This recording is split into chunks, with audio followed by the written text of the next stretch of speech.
Yun mga suki, tara samahan nyo ako. Meron akong gagawin kasi mayroong guest na nag-request gumawa raw ako ng donut latte. Tara gawin natin, samahan nyo. So mag-extract na ako ng espresso shot muna. Okay. So donut latte yung ating gagawin. Panoorin nyo. Gagamitan natin siya ng method, siyempre. Okay. Mag-dose tayo ng ground coffee. Okay, timbangin natin kung ilang ratio magagawa natin. Kahit 12 lang. Gamitan natin ang distributor. Yan, pumuntay. Tapos mag-tamp tayo.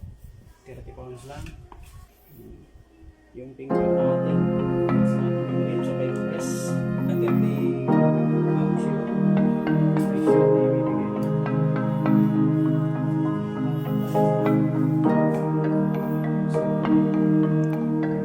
Then, mag-i-reach tayo.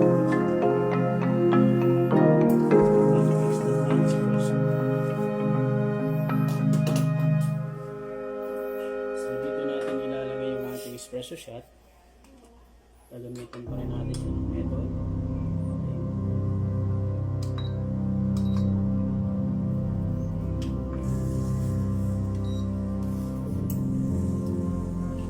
Okay, so yun yung espresso shot. Okay, makikita nyo. Yan. So, kukuhanin natin siya either 45 ml. Ay, 40. It's fine. 39.4. Medyo mataas pero okay na. Yan yung ating espresso shot. Then, mag-ano na tayo ng gatas. Lalagay tayo ng gatas dito.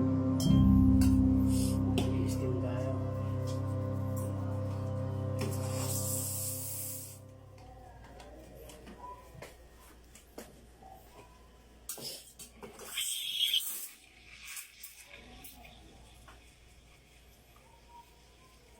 Normal temperature lang ang anuhin natin, mga 55 to 65 lang. Hindi ganun kainit kasi mainit yung panahon.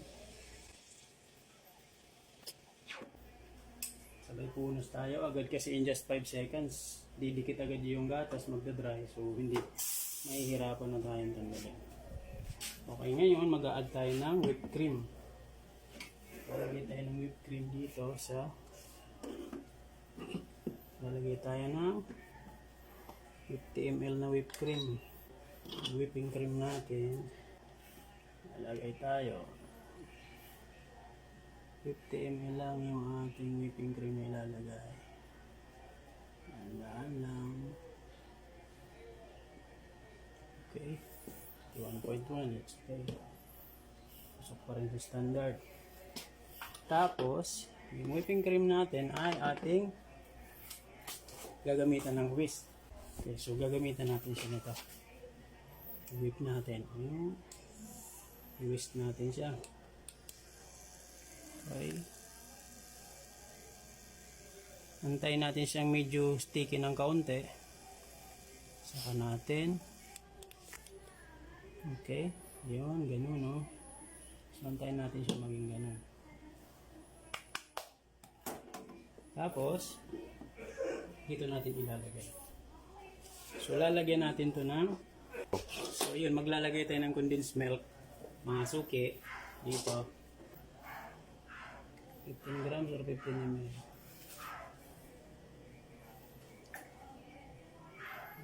20 na lang. Okay, tapos maglalagay tayo ng chocolate sauce sa gilid. Yan. Liligyan natin siya ng chocolate. Okay. Then, lalagay natin yung gatas. Tapos, lagay natin yung espresso shot natin. So, magdadagdag tayo. Ubusin natin yung gatas dito. Tapos, maglalagay tayo ng powdered chocolate. Okay? Papalutin natin siya. Saka natin lalagay itong ating cream.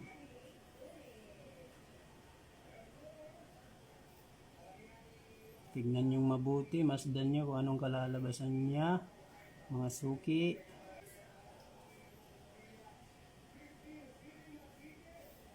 So yun yung ating donut latte. So ayun, shout out sa mga makakapanood at tumatangkilik. Follow for more videos and recipes na ating gagawin. Thank you.